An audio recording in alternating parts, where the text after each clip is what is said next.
Hi everyone, welcome to my YouTube channel Astriculture. This channel is totally based on organic and various plant growing techniques.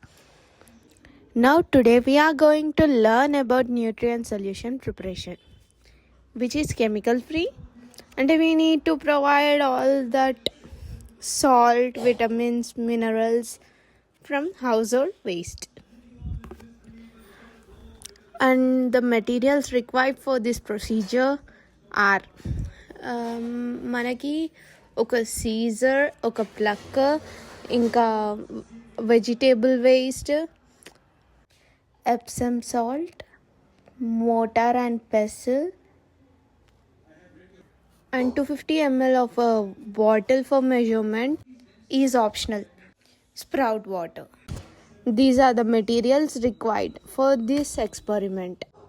First, take eggshells తీసుకొని motor పెసిల్లో వేసి ఫైన్గా powder అయ్యేలాగా దాన్ని grind చేసుకోవాలి, crush చేయాలి. And crush చేసేటప్పుడు మన hands కేర్ఫుల్గా ఉండాలి. ఆ ఫైన్ పౌడర్ని మనము ఒక చిన్న ప్లేట్లోకి తీసుకోవాలి.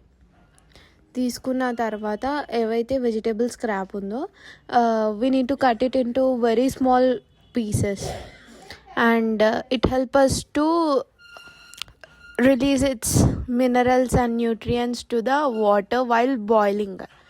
అది బాయిల్ చేసేటప్పుడు మనకి ఈజీగా వాటర్ అనేది అబ్జర్వ్ చేసుకుంటుంది. అలా చిన్న చిన్న పీసెస్గా కట్ చేస్తే దాని న్యూట్రిషనల్ వాల్యూస్ అంతా వాటర్లోకి వచ్చేస్తాయి.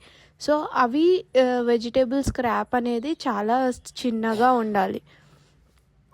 అండ్ ఎప్సమ్ సాల్ట్ అన్నాగా, ఆ ఎప్సమ్ సాల్ట్ అనేది ఎందుకు యూజ్ చేస్తామంటే అది క్లోరోఫిల్ ప్రమోటర్ లాగా యాక్ట్ చేస్తుంది.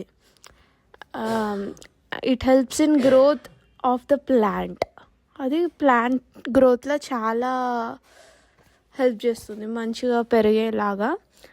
So Epsom salt plays an important role in this nutrient solution.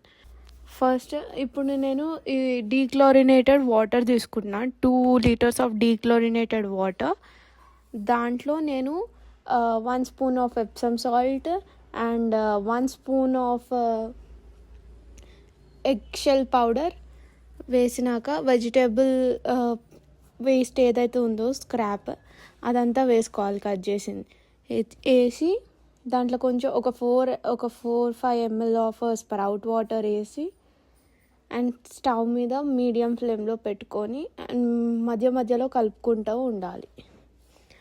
అలా ఆఫ్టర్ 25 minutes దాన్ని ఫ్లేమ్ ఆఫ్ చేసి తీసేసిన తర్వాత అండ్ అది కొంచెం కూల్గా అవ్వగానే దానిపైన ఒక plastic sheet or cover place చేసి, మరీ టైట్గా కాదు, లూజ్గానే పెట్టేసి రూమ్ టెంపరేచర్లో ఓవర్ నైట్ ఇంక్యుబేట్ చేయాలి.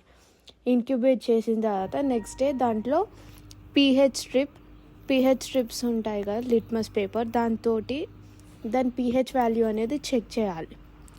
Is it too alkaline or acidic అనేది తెలుస్తుంది మనకి. 2 ఆల్కలైన్ ఉన్నా అండ్ యాసిడిక్ ఉన్నా మనకి న్యూట్రియంట్ సొల్యూషన్ అనేది పర్ఫెక్ట్ కాదు. అది పర్ఫెక్ట్ ఉండడానికి ఏంది రేంజ్ అంటే 5.5 to 6.5 అనేది రేంజ్. సో అది 5.5 కంటే ఇంకా అబవ్ ఉందనుకో, 7 దాకా వస్తే అది 2 ఆల్కలైన్ అయిపోయినట్టు. సో దాంట్లో lemon drops or baking soda వేసుకోవాలి. అది న్యూట్రల్ చేస్తుంది, సొల్యూషన్ని న్యూట్రల్గా టర్న్ చేస్తుంది. న్యూట్రల్గా టర్న్ అయిన తర్వాత మనం ఒక ఫైన్ క్లాత్ తీసుకోవాలి, ఫనల్, ఇంకొక కంటైనర్ తీసుకొని దాంట్లో ఫనల్ ప్లేస్ చేసి ఒక ఫైన్ క్లాత్ తోటి ఏదైతే మనము న్యూట్రియంట్ వాటర్ చేసుకున్నామో ఆ ఫైన్ క్లాత్ నుంచి పాస్ చేయాలి.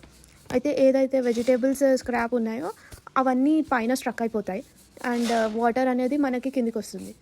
అట్లా మొత్తం స్ట్రెయిన్ చేసుకున్న తర్వాత వేస్ట్ని పడేసి ఆ న్యూట్రియంట్ వాటర్ ఏదైతే మనం ప్రిపేర్ చేసుకున్నామో ఎవ్రీ 3-4 daysకి ఆ ప్లాంట్స్కి అనేది యాడ్ చేయాలి. వాటర్లో కానీ సాయిల్లో కానీ యాడ్ చేస్తే ప్లాంట్ గ్రోత్ అనేది ఇంకా బాగా ఎన్హాన్స్ అవుతుంది. దీంతో ప్లాంట్స్ బాగా పెరుగుతాయి. So thank you. For more such content, like, share and subscribe to Astriculture.